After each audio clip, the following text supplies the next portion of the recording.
Hai Vela, back with me, Fadlan, sebagai tentor TBI. Pada kesempatan kali ini, aku akan menjelaskan kepada teman-teman StanBrain dalam memahami materi agreement. Nah, agreement di sini bukan berarti persetujuan ya, teman-teman StanBrain. Agreement di sini merupakan suatu kesesuaian antara subjek dan predikat dalam suatu kalimat. Nah, agreement di sini juga biasa disebut dengan concordance. Kira-kira kalian udah tahu belum apa yang bakal kita pelajari? Kita akan mempelajari tentang perbedaan untuk setiap situasi atau kondisi dan kita harus memilih predikat mana yang digunakan untuk setiap subjek. Nah, untuk aturan dari agreement yang pertama yaitu untuk subjek tunggal atau singular. Untuk subjek tunggal atau singular, kita harus memberikan predikat yang tunggal juga atau singular. Di sini aku punya contohnya nih teman-teman StanBrain. Ayo kita lihat sama-sama ya. Contoh kalimatnya yaitu the dog growls when it is hungry. Oke, sekali lagi. The dog growls when it is hungry. Baiklah, kita harus membreakdown terlebih dahulu susunan kalimatnya. Di sini subjek yang digunakan adalah the dog. The dog adalah subjek tunggal atau singular. Maka kita harus menggunakan verb untuk subjek ini secara singular juga. Dan karena the dog ini merupakan subjek yang termasuk dalam kategori he, she, dan it, maka penggunaan verbnya harus ditambahkan atribut s di belakang. Verb yang digunakan pada kalimat ini adalah growl atau mengaum. Untuk mendapatkan verb di subjek ini, kita harus menambahkan atribut s, sehingga menjadi growls, bukan growl. Kemudian, when it is hungry. Di frasa kedua ini juga menunjukkan kesamaan jenis tenses yang digunakan, yaitu simple present tense. It is. To be yang digunakan adalah is, karena subjeknya it. Aturan yang kedua dalam agreement, yaitu untuk subjek jamak atau plural. Nah, untuk subjek jamak atau plural, kita harus menambahkan predikat yang juga jamak. Contohnya, seperti ini. The dogs growl when they are hungry. Subjek dari kalimat ini adalah the dogs. Ingat, di sini ada atribut s, berarti subjeknya jamak atau plural. Jadi, kita tidak perlu menambahkan atribut s di depan verbnya. Sehingga kita hanya perlu menuliskan verb dasar atau bare infinitive-nya, yaitu growl. Kemudian, when they are hungry. They are di sini menjelaskan tentang the dog. Karena mereka jamak, maka menggunakan they sebagai kata ganti. Are adalah to be untuk melengkapi kalimat tersebut. Mengapa menggunakan are? Karena subjeknya they. Ingat, to be are digunakan untuk subjek they, kemudian you, dan we. Jadi kita menggunakan subjek are di sini. Hungry di sini sebagai adjective hanya menjelaskan. Jadi itu hanya berfungsi sebagai pelengkap. Kemudian teman-teman StanBrain, yang ketiga untuk countable noun atau noun yang dapat dihitung. Nah, untuk countable noun kita menganggap sebagai subjek tunggal atau singular, sehingga kita menggunakan to be untuk subjek singular, yaitu is. Kita coba ya. Kita coba cek di sini ada contoh kalimatnya. Our money is not sufficient for our needs. Subjeknya di sini adalah our money. Our money merupakan jenis noun yang bersifat countable atau dapat dihitung. Sehingga kita menganggapnya sebagai satu subjek atau singular. Sehingga untuk to be yang digunakan dalam kalimat ini adalah is. Jadi kita tidak menggunakan are, kita menggunakan is karena kita menganggap subjeknya singular atau tunggal. Selanjutnya adalah indefinite pronoun. Indefinite pronoun adalah kata yang sering kita jumpai dalam kehidupan sehari-hari teman-teman StanBrain. Nah, contoh katanya adalah any bla bla bla, every bla bla bla, some bla bla bla, dan each bla bla bla. Nah, kita sering kali menemui kata-kata seperti ini. Contohnya, anything, anyone, kemudian ada anybody, kemudian every student, everything, every chair, every human being. Kemudian some, ada somebody, something, dan lain-lain. Kemudian each student, each house, each home, each dog, dan lain-lain. Nah, untuk jenis kata-kata seperti ini, teman-teman Stunbrain harus menggunakan predikat yang bersifat singular atau tunggal. Nah, aku punya contohnya nih teman-teman Stunbrain. Ayo kita lihat sama-sama ya. Every student in the class speaks a different language. Okay? The first thing that we have to pinpoint adalah subjeknya. Jadi, subjek dari kalimat ini adalah every student. Ingat, ini adalah bentuk indefinite pronoun. Maka, predikat yang digunakan juga harus singular. Kemudian, in the class. In the class menjelaskan tentang every student. Kemudian, di sini ada satu verb, yaitu speaks. Jadi, berdasarkan susunan ini, kita bisa tahu bahwa ini adalah jenis simple present tense. Maka, kita harus menggunakan verb 1, dan untuk subjeknya, karena ini adalah every student, dan dia termasuk dalam jenis subjek sama seperti he, she, dan it, maka kita harus menambahkan atribut s di akhir verbnya. Sehingga dari awal, yaitu speak, bentuk dasarnya, kita menambahkan s sehingga menjadi speaks. A different language adalah objek dalam kalimat ini. Nah, teman-teman Stunbrain, berikutnya adalah untuk dua subjek yang dihubungkan dengan atribut and atau both bla bla bla and bla bla bla. Nah, ini juga kita sering sekali temui dalam kehidupan sehari-hari. Contohnya, Andi and Rudy, Andi and Milea, dan lain-lain. Nah, untuk jenis kata atau jenis kalimat seperti ini, kita harus menggunakan predikat yang plural atau jamak. Karena kita menganggap ada lebih dari satu orang dalam kalimat tersebut. Dan itu merupakan satu kesatuan. Nah, aku di sini punya contohnya nih, teman-teman Stunbrain. Ayo kita lihat sama-sama ya. Both Cindy and Helga are beautiful. Nah, ini adalah jenis simple present tense. Kita harus menganalisa dulu mana yang merupakan atribut yang digunakan dalam kalimat ini. Kita bisa lihat di sini ada kata both, maka dia termasuk jenis kata both, bla bla bla, and bla bla bla. Oke, subjek pertama adalah Cindy, dan subjek kedua adalah Helga.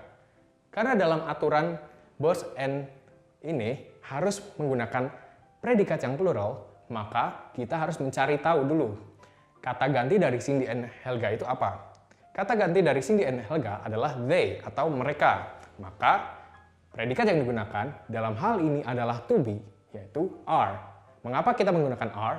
Karena ini adalah jenis simple present, yaitu present, bukan past. Jika past, kita menggunakan simple past tense. Bentuk present dari to be, are adalah are, sehingga kita menggunakan are. Beautiful yang merupakan adjektif atau kata sifat, bersifat melengkapi dari kalimat ini, sehingga memberikan makna yang lebih. Selanjutnya, untuk subjek gerund atau verb ing.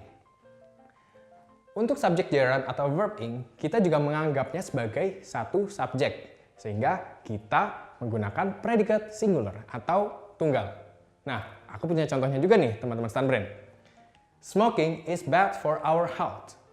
Smoking di sini dianggap sebagai subjek tunggal atau singular, sehingga kita harus menggunakan to be tunggal juga. Karena ini merupakan jenis simple present tense, maka kita harus menggunakan predikat present. Predikat yang digunakan adalah to be.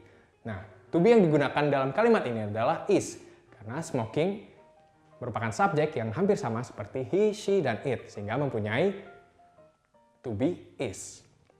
Kemudian, untuk nama, merek, atau judul. Nah, apabila kita ingin menuliskan nama, merek, dan judul dalam sebuah kalimat dan kita ingin menambahkan makna lebih dalam kalimat tersebut, maka kita harus menambahkan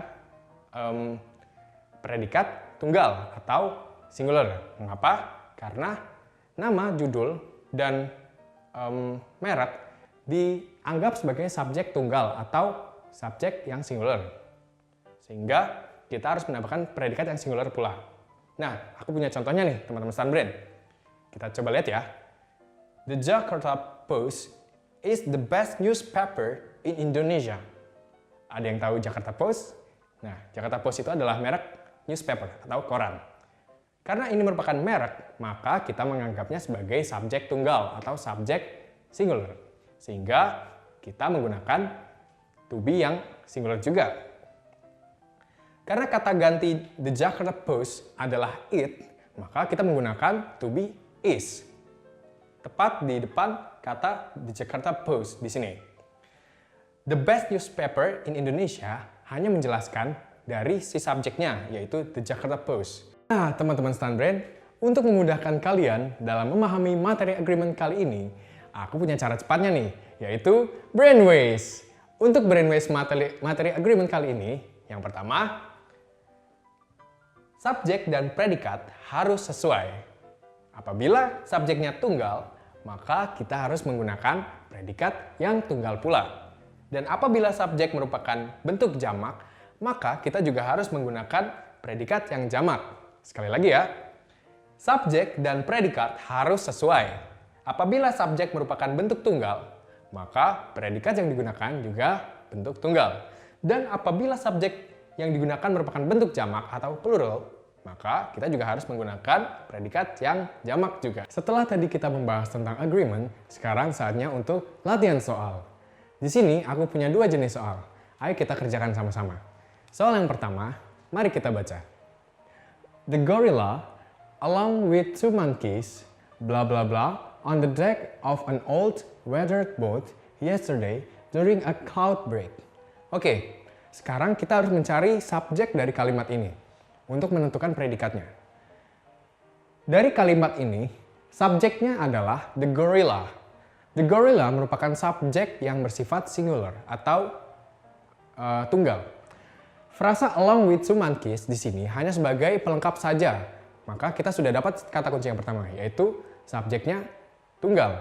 Maka kita harus menggunakan kata kerja untuk subjek tunggal juga. Nah, dalam konteks ini kita memerlukan kata kerja yang pasif.